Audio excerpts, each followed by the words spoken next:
Good afternoon. Welcome to the fourth lecture of Paraspar's Art and Science series. Today's speaker is Argha Manna, and the title of his talk is Exploring Fourth Culture Through the Ninth Art. Before we begin, let me give you a brief introduction of the speaker.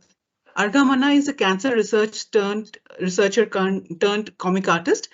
He explores the historical perspectives of scientific development and social issues through the lenses of an artist and a researcher, which bridges the gap between various disciplines of academic research through visual storytelling. Argha is the first artist in residence at IIT Gandhinagar. He is also working on as a visiting artist 2022-23 at the Fluid Dynamics of Disease Transmission Lab, Massachusetts Institute of Technology. His homepage is called Drawing History of Science. I'm sure most of you would like to visit it. Please visit, it has interesting work. Argha, please begin your lecture. We are very looking forward to hearing from you. Yeah, thank you. Thank you, Vitasta, for having me and such a nice introduction. Now I'm sharing my screen. See the slides? Like it. Yes, we can see. Yeah. Okay. Thank you. So today I'll talk about exploring a fourth culture through the ninth art. So the plan is I'll talk a little bit about the cultural evolution happened in science and literature. And before we jump into the fourth culture, we need to know what is second culture or two culture, what is third culture. And then I'll give you a little bit introduction about the ninth art, what is ninth art, and this is the art I am practicing right now. And I'll show you some of example of from my work how ninth art could be helpful to understand and explore the fourth culture. So okay, so I am working at IIT Gandhinagar. We have established a lab which is called Visual Story Lab. I'll talk about more during the Q&A section. So now let's go into the talk. Okay, so first we need to know what is second culture. So second culture, it's actually called two cultures. The term was coined by Charles Percy Snow. In 50s, Charles Percy Snow was a physicist, a novelist, and columnist. He gave a lecture. It's called Red Lecture in Cambridge, and the topic of his lecture was the divide between science and art. So at that time, the art he meant was humanities, the humanities discipline. So he was in his lecture, he told that, like, I believe the intellectual life of the whole Western society is increasingly being split into two groups. This I took that sentence from his lecture. And in 2009, you can see the cartoon I have used. It was published by Scientific American. It's clearly depicting that C.P. Snow is sitting on the bridge, and he was actually trying to make a bridge between two kind of disciplines. But at that time, in late 50s and 60s and 70s, people couldn't apprehend what he was actually talking about. They thought C.P. Snow was against literature because he was a practicing physicist. And scientists thought, no, actually, since he was trying to make a career in literature, he was actually bullying scientists. But his agenda was that at that time, the scientists were and the humanists were working at silo. They didn't have any connection between them. And he thought like it could affect our culture and how actually we can thought about the world problem. In this lecture, he actually mentioned that if the people from different discipline can work in different way, and if there is no common language or connection between them, we actually cannot address or understand world problems. So in this way, actually, that debate emerged, the two cultures. And many years later, in 90s, actually, a journalist and writer from New York, his name was John Brockman. He, after the death of Snow, of course, he published a book. It's called The Third Culture. It's about the idea of C.P. Snow's two culture, but with added layer. And Brockman tried to make a bridge between the scientists and the humanists. Again, I'm mentioning they mentioned art, but at that time they didn't thought about the art we understand, like the fine arts, the drawing, and other kind of disciplines of art. They thought art means humanities. And in this book, Brockman Bookman's agenda was like okay, in 90s actually there are many scientists actually who are actually good in writing. There are many scientists actually they emerged.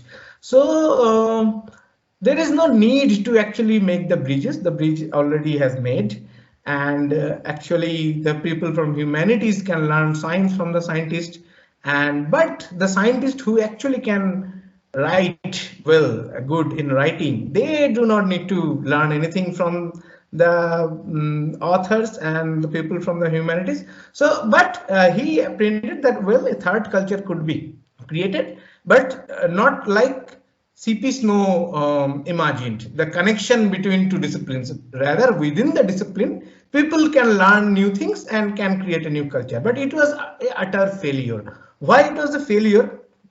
I'm showing you is from the introduction of that very book, and I am reading out comment by two famous scientists and authors, writers. One is Stephen Jay Gould. Stephen Jay Gould was a very famous biologist, anthropologist, paleontologist from Harvard. He has published many books, and his comment was like, there is something of a conspiracy among literary intellectuals to think they own the intellectual landscape.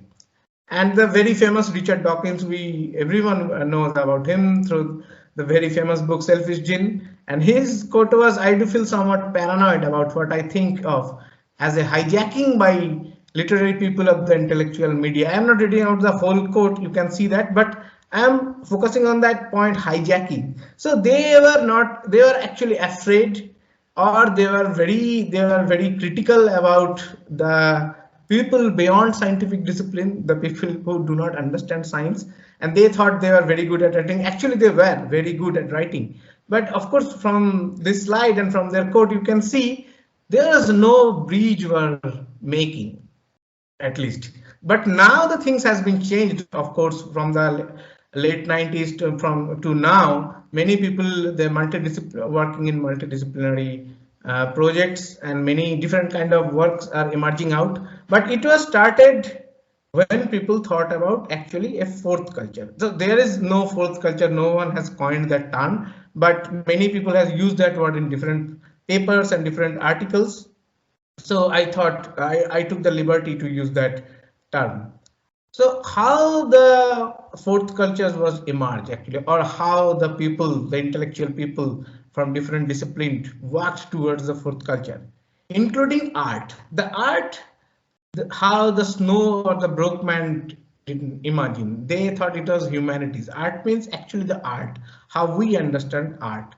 So here, this is the picture of Walter Massey. He was the chancellor of SAIC. SAIC, the School of the Art Institute of Chicago, and he also served U.S. government in various social activity projects and education projects. He was a very famous educator. So in his paper, it was published in 2018, titled "C.P. Snow and the Two Cultures 60 Years Later." Massey quoted, "We started a program at the School of Art Institute of Chicago entitled Conversions of Art and Science.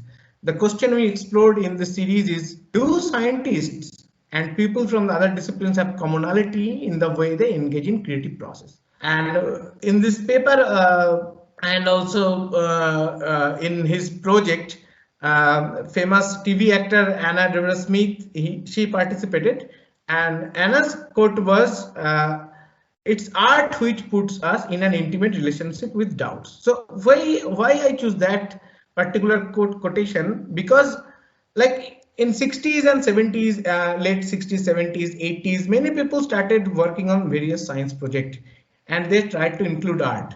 And there is a famous book which I have not included in my slides, but it's called it's written by Thomas Kuhn on Paradigm Shift, Scientific Revolution. It's very famous book, and most what I would say the most part of the most famous books in history of science.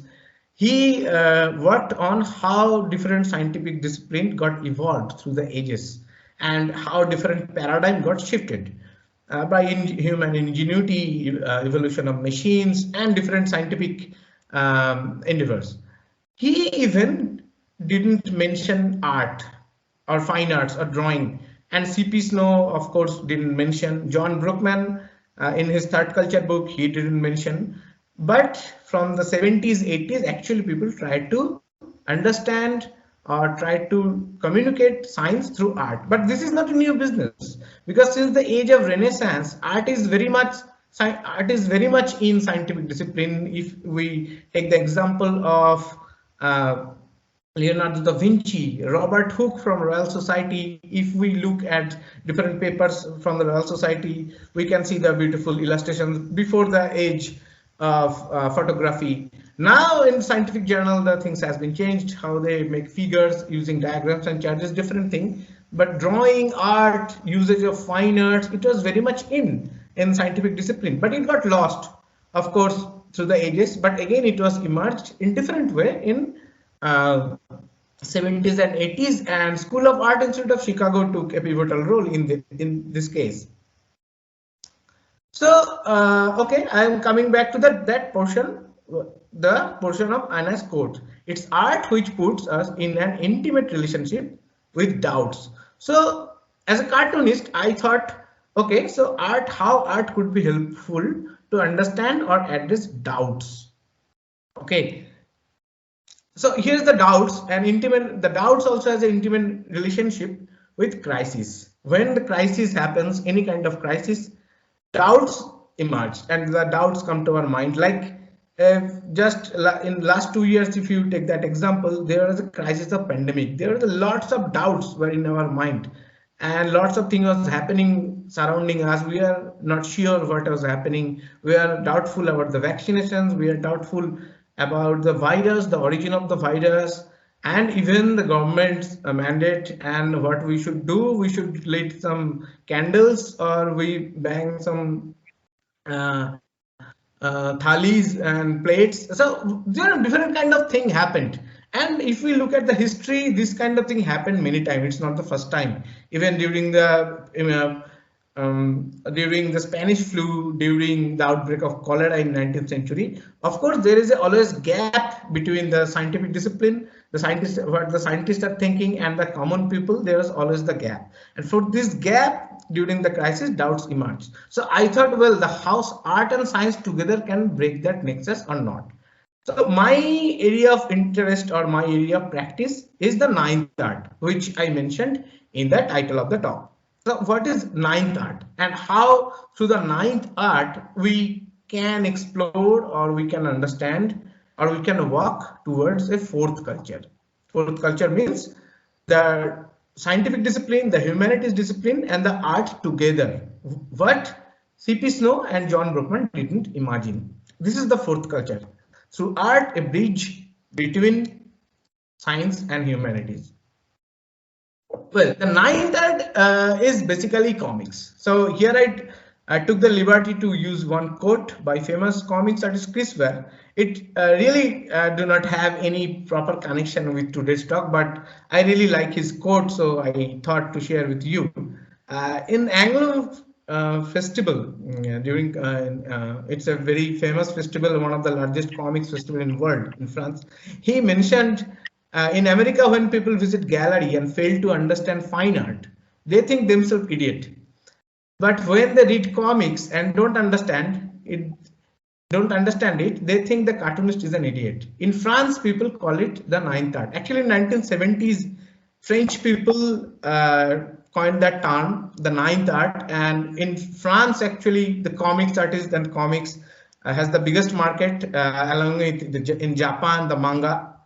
In anywhere in the world, comics is kind of low art. Fine arts is dominating, but in France and Japan, comics has a separate respect or separate value as a ninth art. It's basically ninth art is bande dessinée. In French, they call this bande dessinée. That means drawn strips. In all over the world, we call it comics. So why I chose comics to explore the fourth culture? That means bridging between the science and the humanities and the other disciplines. It's also hidden in that quote. Like when you are making a fine arts, the loop is not closed, it's open-ended. People can understand it in different way.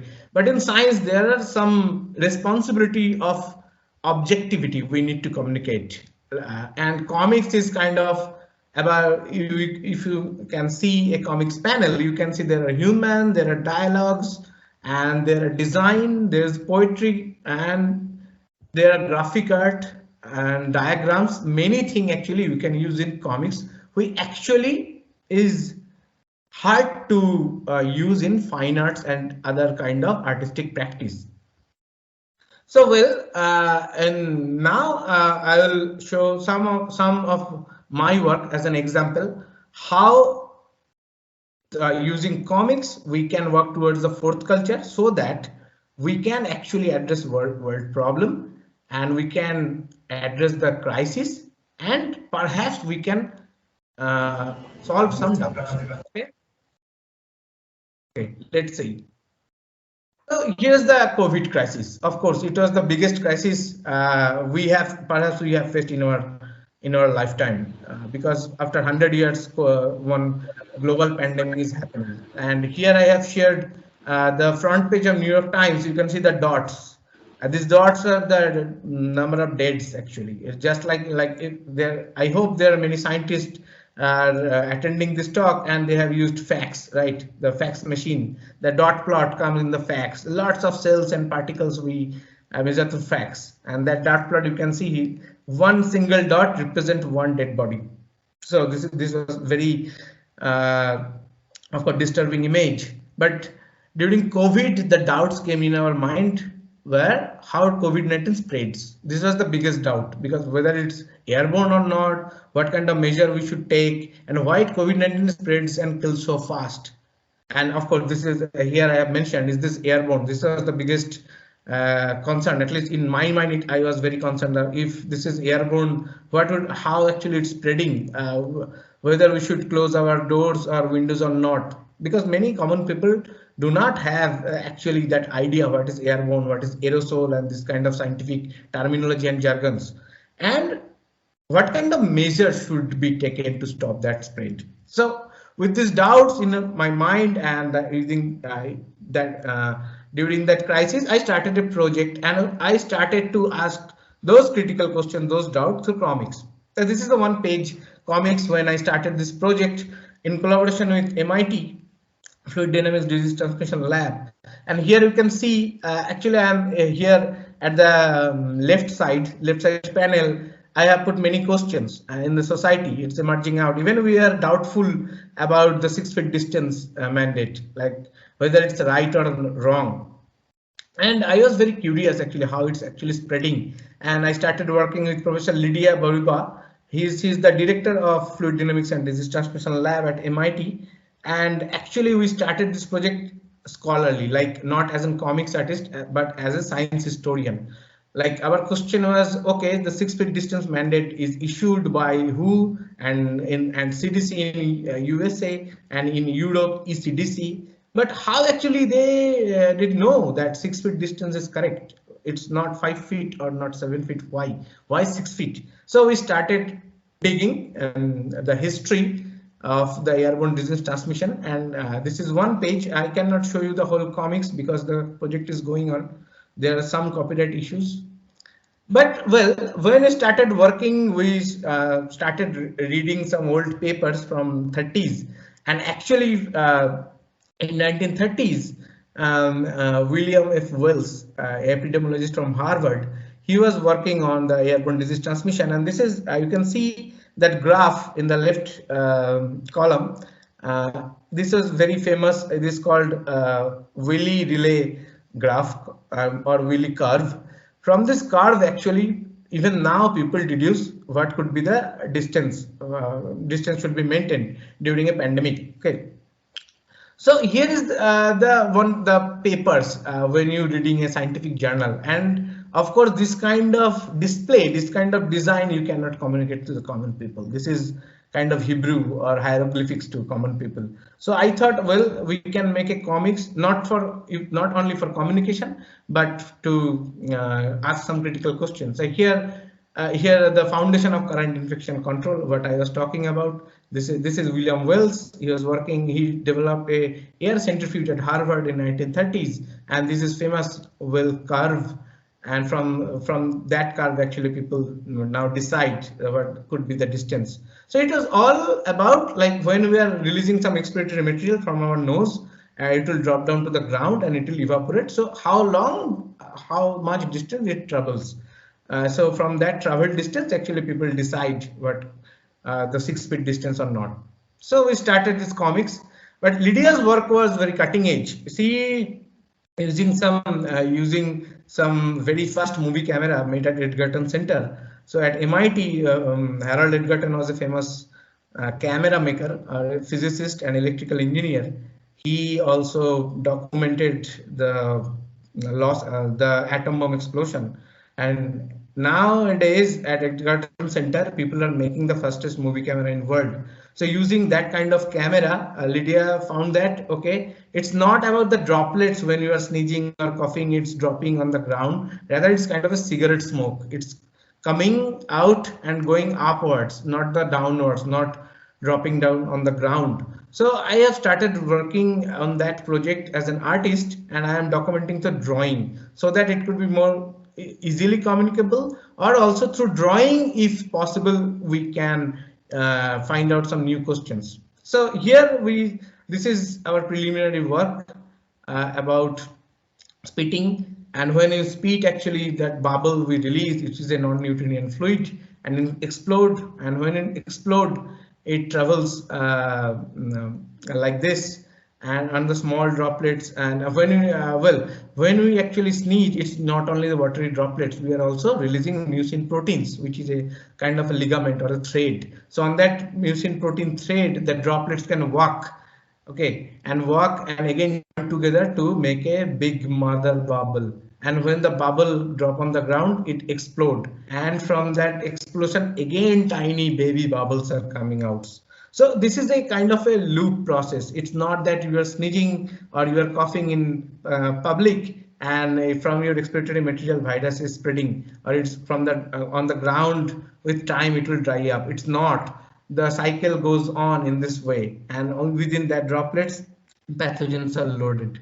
And the question was, of course, in our mind, okay, so when we are suppose a healthy person is releasing that droplets, we are sneezing, so so what is their lifetime of that bubble? So from that project we find out that a healthy bubble evaporates fast and the pathogen loaded bubble evaporates slow. Why? This is very like textbook kind of knowledge. Like many people are reading science in high school, even in college, they can read about Marangoni flow. This is very common physical phenomena. It's basically in Marangoni flow in a bubble at the surface. But its bubble is evaporating because at the surface the water molecules are evaporating and through the neck air is coming in. But in the pathogen loaded bubble, the pathogen release some hydrophobic molecules, and the molecules continuously pushing water towards the surface, and from that surface the air cannot come in. So these are our projects, and through comics actually we are trying to explain, and we are trying to ask some questions like about the pathogen transmission through air, and luckily we got published in Annals of Graphic Medicine, and it was awarded at Graphic Medicine Best of 2020. So now the second phase of our project, we are digging in history, because the critical question here is, okay, how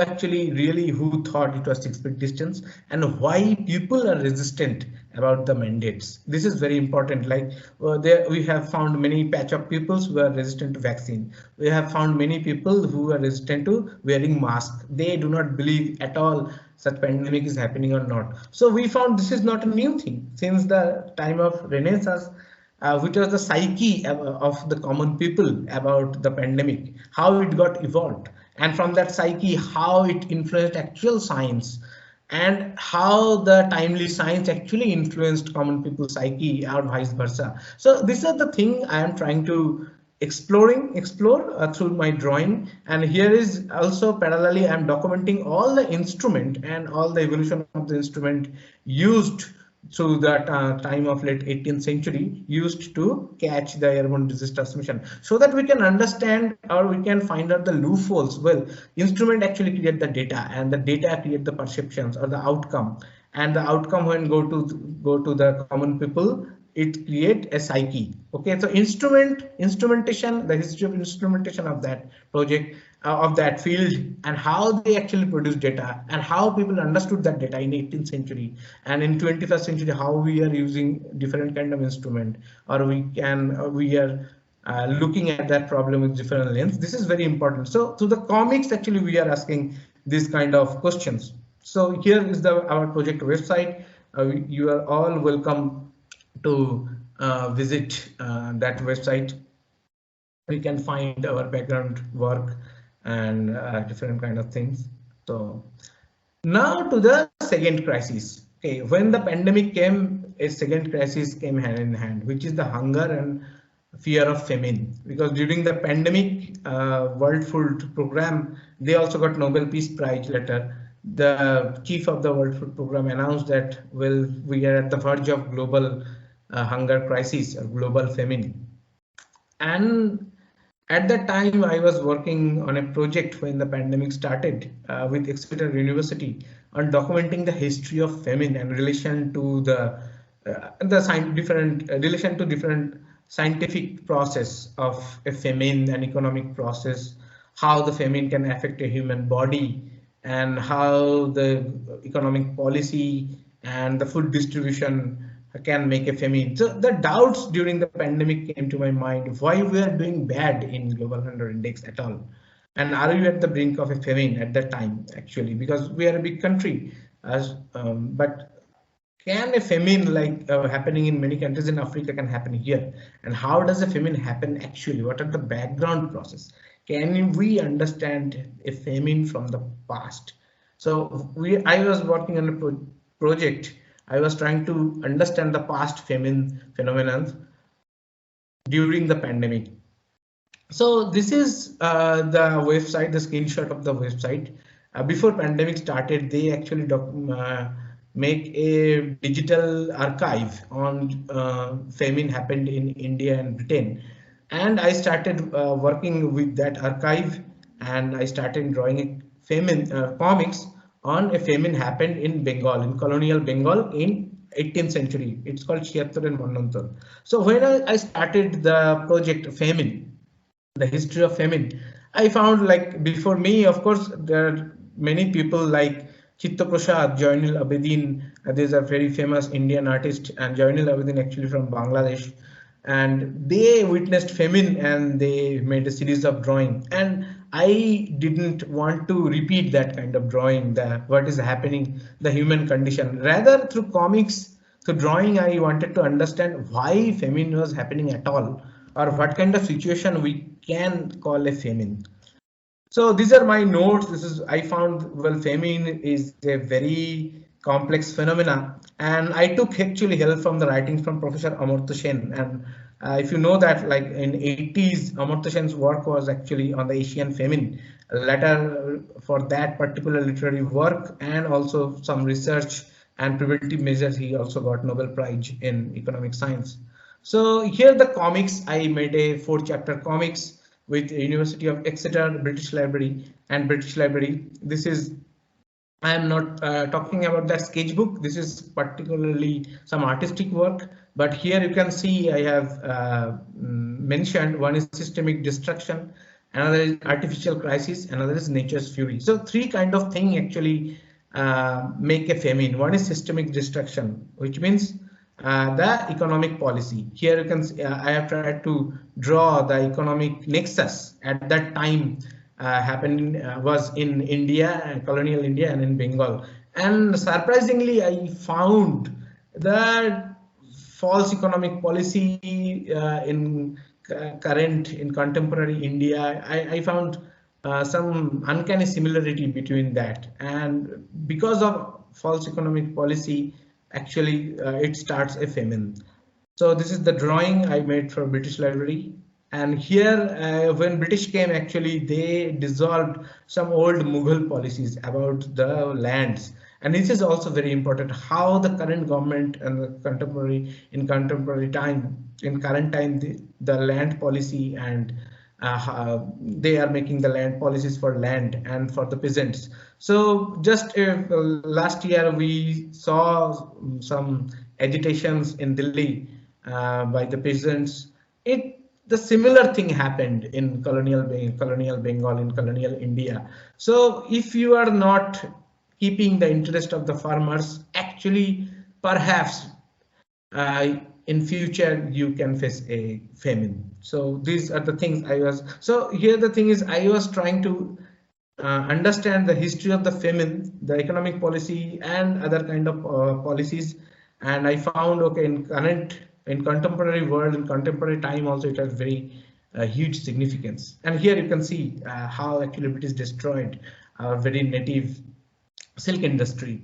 So also this is one warning, like if we are not restoring our we are not keeping our own kind of culture about making clothes and other kind of endeavors, so we perhaps in future we can face a famine. And finally the distribution of food. So during in famine, I took the reference from Professor Sain's work. In famine, actually you'll find there is no scarcity of food or food grain. It's the distribution problem actually. So during a colonial period, when India actually faced 64 famines from 18th century to 19th century. The Bangalore famine was very infamous. In Bengal famines, I particularly worked on the Chiattar and Manantar. It's called Great Bengal Famine.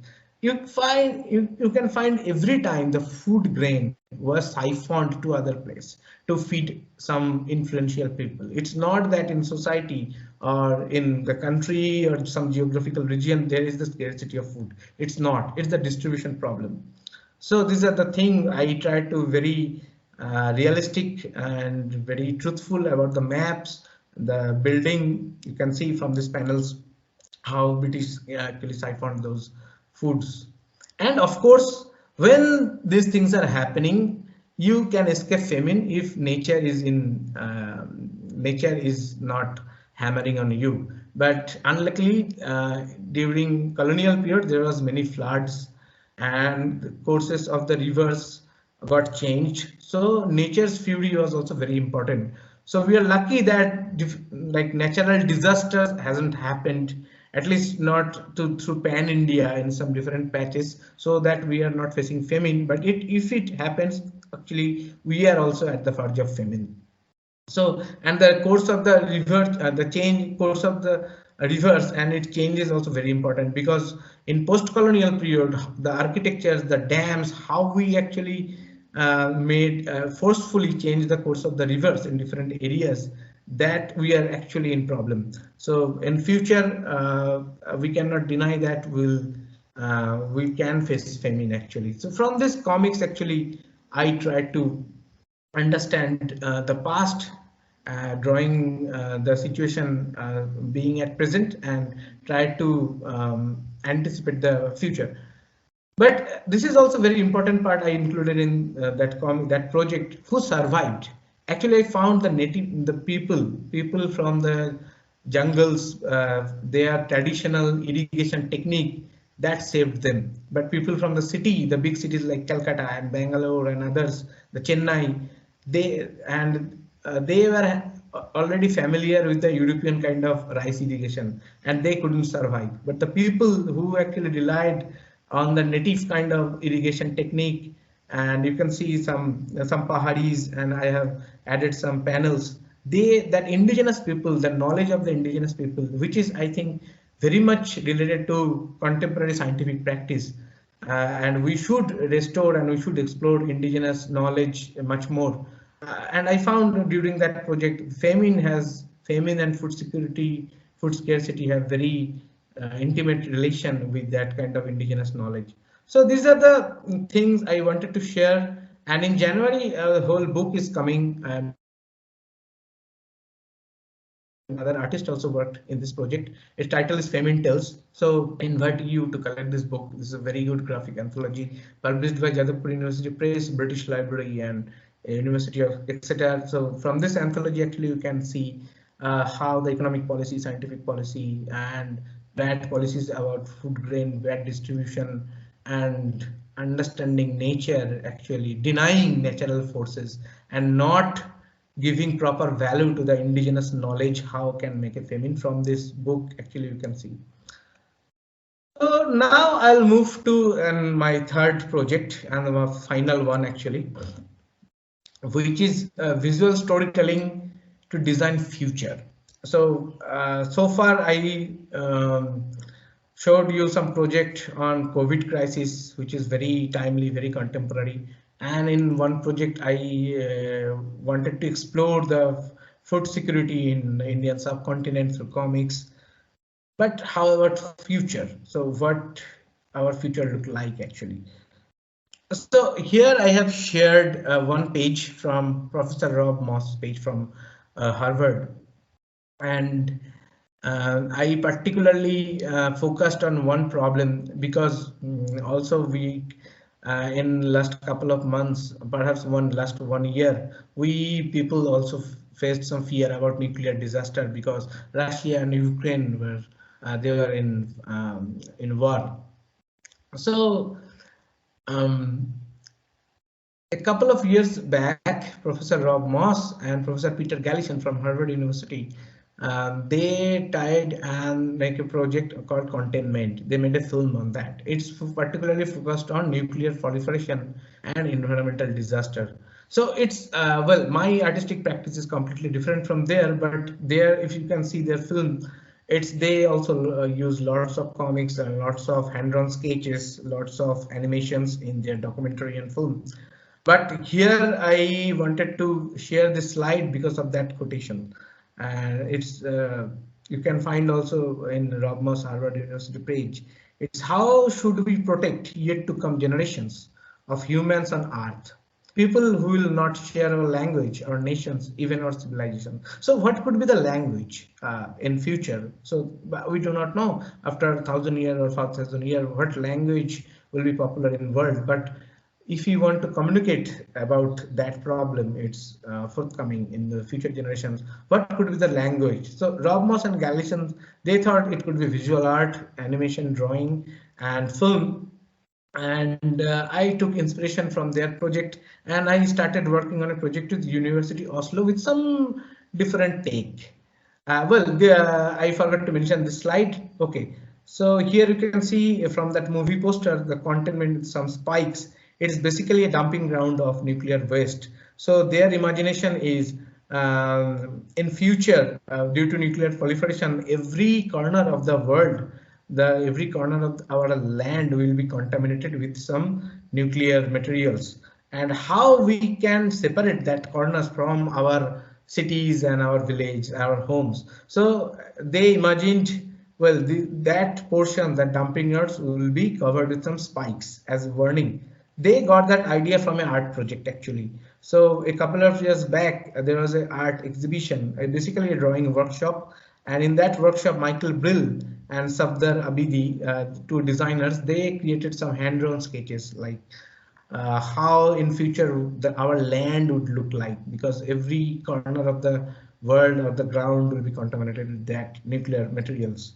So when I started working on the same kind of concept, the doubts came to my mind is, first is what do our future look like, of course, and what is the future of human race? It's not only about nuclear proliferations, how the human race would look like, how people from the margins mean indigenous groups, racial, sexual, and ethnic minorities will play the role to shape the future.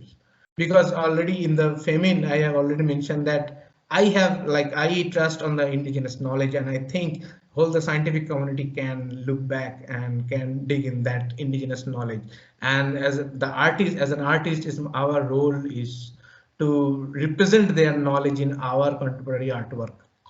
Okay, so this is another doubts came to our mind in the future, how human intelligence will work individually or collectively, because this is very important, because we all know that our world have faced many natural disasters like cold, like the ice age, and have some impact of some meteorites, dinosaur got extinct, but ants, cockroach, this kind and other insects, they survive. They have been surviving for eons. Why? Because they believe in collective intelligence, not in individual intelligence.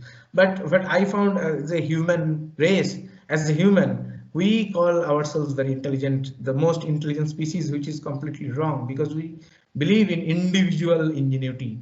As a species, we do not communicate well. And another doubt came to my mind is how human to human or human machine or human animal interaction will work. How do our home look like? This is very important, because the urban design, the architecture, this is going to be very effective in future. Again, we need to learn from the indigenous people, like because now we are using the air condition, the frigidaire and other kind of thing, which is making a huge impact on our environment. But actually indigenous people know how to, from the natural material, how to make buildings, so that actually you can enjoy that chill condition even within summer.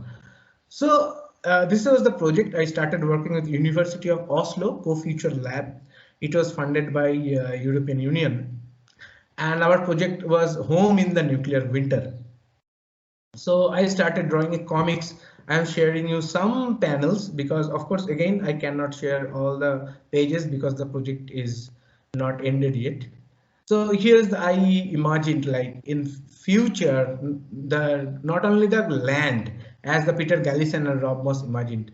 I imagined, okay, like if some big countries are fighting with each other, someday perhaps all the nuclear heads, all the nukes will be opened, and we'll face a nuclear winter when all the nuclear warheads will be busted out. It will create a huge cloud which can actually cover the sun, and it will create energy deficiency because most of the energy we are getting from sun. So here is the future in the time of monstrosities. And here you can see the architecture. I took that idea from the Hopi Indians and some African tribes. They have very good knowledge about ants and insects, and their building actually look like that. And they actually made building taking the design inspiration from the insects, so that in even in summer time you can feel air conditioned weather within that building. So here it's within the building. I'm uh, showing you one panel here. I have used some literary fictions. Here you can see, of course, it cannot be happened, but here you can see I have drawn many fungi. So I think also in future mycology, the knowledge about mycology, about lichens and other kind of things, not about the big trees, the bushes and the lichens and the fungi, that knowledge would be very effective in future. And the mycology is the future actually, because we all know that like the big trees actually use that fungus beneath the ground, the fungal network as their internet. So now people are much more interested in that fungal network. So I imagine the future, you can see one representation of the quantum computer also, quantum computer made by the Google. So it's basically representational drawing. It's of course it's a piece of fiction, but from that fiction I tried to explore in future how it could look like actually. Here you can see here the Hopi Indians, the man-machine interaction. Here the woman and on her lap there's a small robot, and here the human and machine hybrid. So it's already happening. It's not that I have imagined all these things out of thin air. It's already happening, but in pocket. But in future, perhaps it will be like in all the drawings and arts. What are the main idea like for future? What kind of knowledge we will leave? What kind of language so we can communicate? So I am making this comics, and we have a in collaboration with University of Oslo. We have also collaboration with University of UCSF actually design lab, Professor Geoffrey Bocard. So we are imagining the future and creating series of drawings as a form of comics. And here are some rough drawings I am interested to show you. Here's the future hybrid super species you can see, and the idea is ant, because ant is a super species actually. Again, I am repeating these things like we are individual and we believe in individual ingenuity, but ant and other insect, they believe in collective intelligence. So perhaps in future physically they'll create a super species which can dismantle any time as per the need, or it can which could be assembled into a physical form. So I am imagining this kind of thing. And the evolutionary architecture, perhaps in future we can make some evolutionary building which could be shock-proof to nuclear war or tsunami and other kind of environmental or man-made disasters which can change their shapes. So I am taking inspiration from again the building of the insects, building of the ants, and this is one representational image of their stigmergy, their collective intelligence, and how they communicate actually through the order and different kind of senses, which we do not use. We use our five senses, and we think we can sense the environment or the world better than any of the species, but we are absolutely wrong. Actually, we are absolutely cut off from the environment. We make machines, from that machines actually we can see what is unseen, but ants and other insects, they actually sense the world, sense the environment better than us because of that stigmergy. And here's one stigmergy map.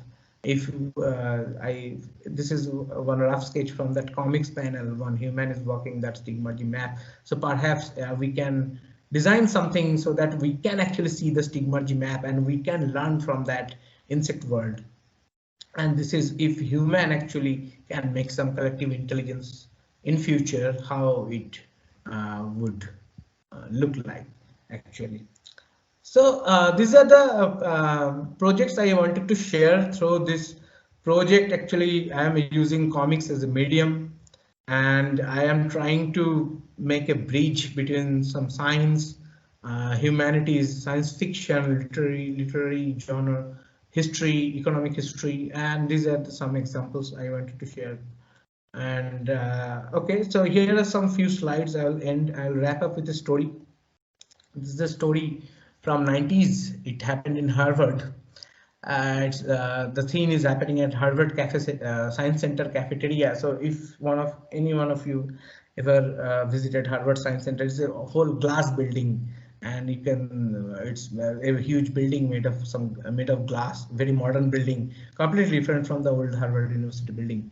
Anyway, so thing is here an artist, Cornelius Drawing, she was sitting in the science center cafeteria, and she is an artist who draws insect, and she was very upset because she draws mutated insect, and she went to Harvard for some scientific conference and she was mocked in open forum.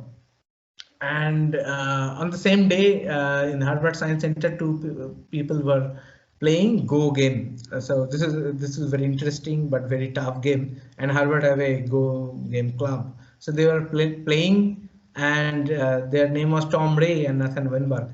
So Tom was winning that game, that thin guy, and Tom was actually a zoologist, and he has a huge experience of work in Amazon rainforest, in South American rainforest, and he was telling Nathan that experience of rainforest actually helped him a lot to win that Go game. Why? Because in rainforest, the rainforest is a hyper competitive environment, and in rainforest life is not just simple like Go game, life and death. It's complex. Why? Because the creatures just do not live or die. They use advantageous mutations to evolve and complete. We all know about mutations. It's some kind of genetic change which is very slow, and it can even change a whole species and can make disease also. So in rainforest, different species, they use mutations to evolve, to cope up with that environment. And actually, he was very much Tom was very much interested to make a computer Go game, not a physical Go game, where actually you can add mutation, because in Go game actually you have to play with white and black stones. If you have seen the Beautiful Mind movie on John Nash, there are many scenes about the Go game at Princeton University arena. So that game actually here I'm talking about. So, but in Go game actually you cannot add mutation, but in computerized Go game, you can add mutation so that the evolution or the change of that species, you can make it so that the species, the one stone, just do not die. And Nathan was working at MIT, and he told, okay, it's possible, it's not a new thing. because at that time MIT Media Lab, they were working on a project. It was proposed by Freeman Dyson, the famous Freeman Dyson. He was a friend of Richard Feynman. He proposed Dyson's sphere around the sun, and I wrote many physics, many papers, and he didn't have a PhD, but still he was a full professor at Princeton, worked in the Princeton Institute of Advanced Studies. Uh, so Freeman Dyson's idea was we can make some evolutionary self-replicating machine, so that in some lunar missions or to the outer planet mission, we do not need to send human to make colony. Like now Elon Musk is very much interested to send some rockets or to make a colony at Mars, but we need to send humans to make the architectural building. The Dyson's idea in 90s was we can send some self-replicating robot. So at MIT they were writing that code for self-replicating robot, and Nathan told Tom that we can use that code. So they are leaving the cafeteria and they just saw Cornelius drawing, and they asked what about the drawings. And Cornelia actually was from Europe, and he traveled all her life around the Chernobyl disaster area, the infamous Chernobyl disaster. You all know about that. Also at HBO now, some season, some documentary is coming. It's already hit and came last year or 2 years back. Anyway, so Chernobyl disaster was a like infamous nuclear disaster that happened in Russia-Ukraine border. Now actually it's in Ukraine. So also Russian people are want to take charge of that. Anyway, so Cornelia visited that place and she collected the bugs, different insects, and she like relentlessly drew every insect she encountered. But her theory was due to the mutations. Actually, the different kind of change were happening on that insects. But scientific community did not rely on her because she was just an artist. That there is no base about your work, about your drawing. So then Nathan and Tom, they proposed, well, if they can collaborate actually and create a computerized Go game and can add the mutations on the digital drawings, digital version of the drawings of the Cornelia. Actually, through a computer game, we can see how a mutation because of some nuclear disaster can create some changes within a species. So could be a new culture, the fourth culture, actually different, completely different from that the two cultures and the third cultures. Here actually you can see the artists, scientists, engineers, how they are coming together and creating a game which could be more communicable to the common people. So this is the end of my talk. So in this way actually a computer game could be made, but the thing is the whole story is made up, it's fiction. It never happened actually. Individually Tom worked and Nathan worked at MIT. They actually made a computer game, but it's not very like visually pleasing thing. You can go to the go and type in internet and Tom's go computerized Go game about rainforest, but they never actually met at Harvard. They individually worked, but I am ending this talk with that hope. If they actually could meet, actually a fourth culture could be created. Okay, so this is the take-home message. I'm concluding with comics art, or the ninth art. In France, they call it ninth art. Could be one of the most suitable medium to engage people from various disciplines. Like as I tried to explain you from science and some fluid dynamic science and economic science, food crisis and science fiction, future world, nuclear disaster, and indigenous knowledge hunting, different kind of thing actually we can understand, address, or communicate through comics. And the most important thing is we can engage people from various disciplines in problem solving and bridge the cultural gap, the gap which led C.P. Snow actually to write two culture and to imagine about a third culture, but they were failed. And comics can lead us towards a fourth culture, of course. I hope it can. And in comics, it's basically an amalgamation of visual art, text, theories, and data. Not only creates a new language, to address the world's problem, but also this is the most important thing. If we can re-examine the critical ideas of different disciplines, just not illustrating what is happening in science and humanities. Through comics, can we create some new knowledge or can ask some new questions? This is my agenda. I'm trying this kind of things. Okay, so this is the last slide. I want to acknowledge my collaborators and my mentors. And I'm not reading out everyone's name. It's a huge list.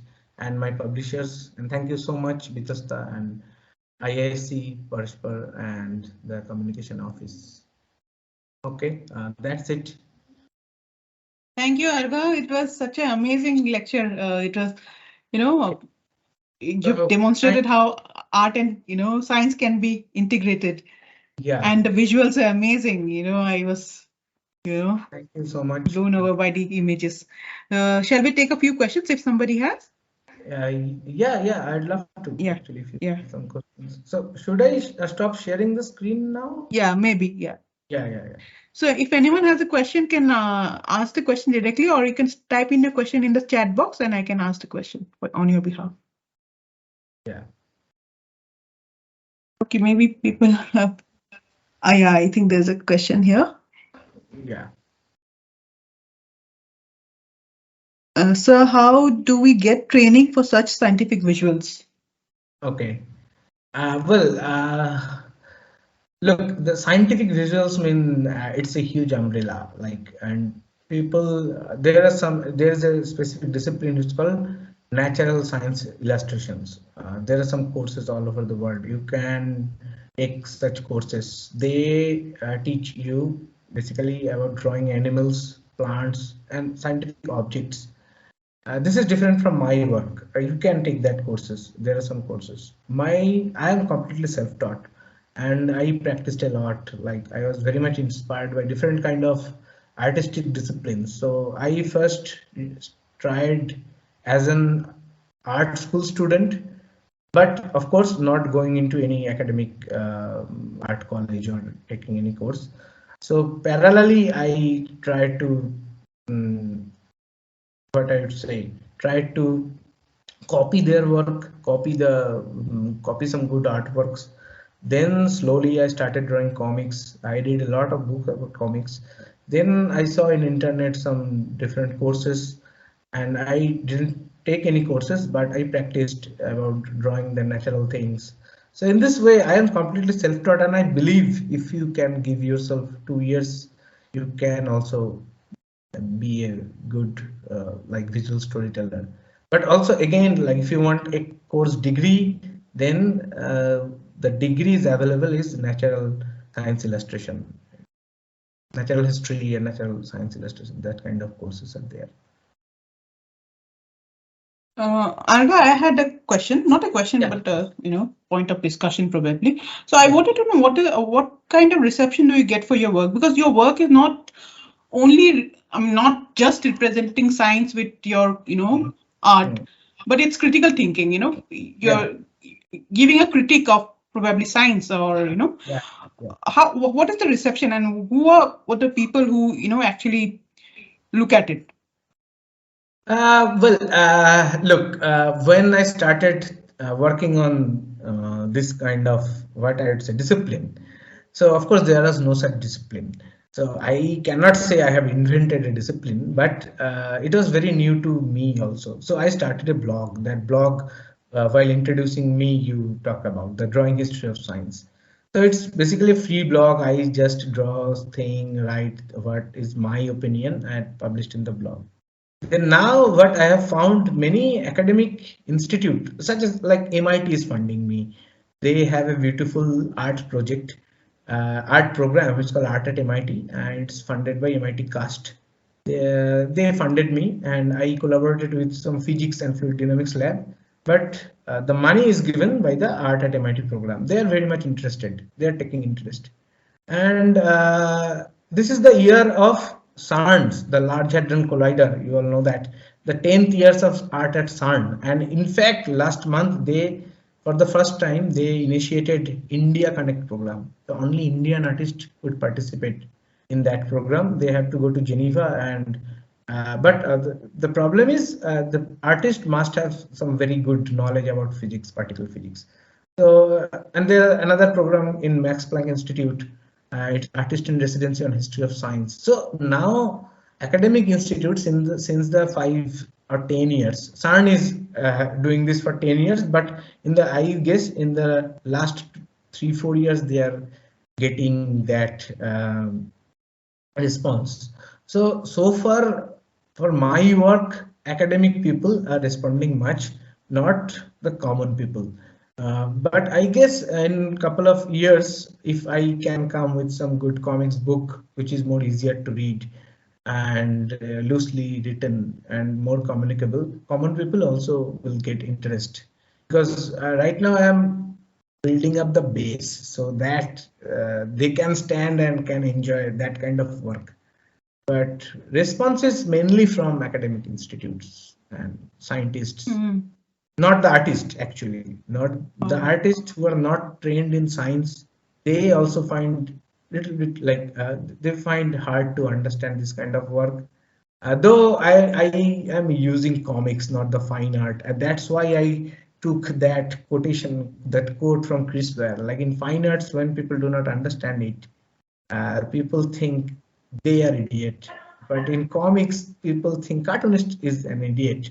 It's such a low art. So even art world, comics is not very well received. They think this is very easier things to do.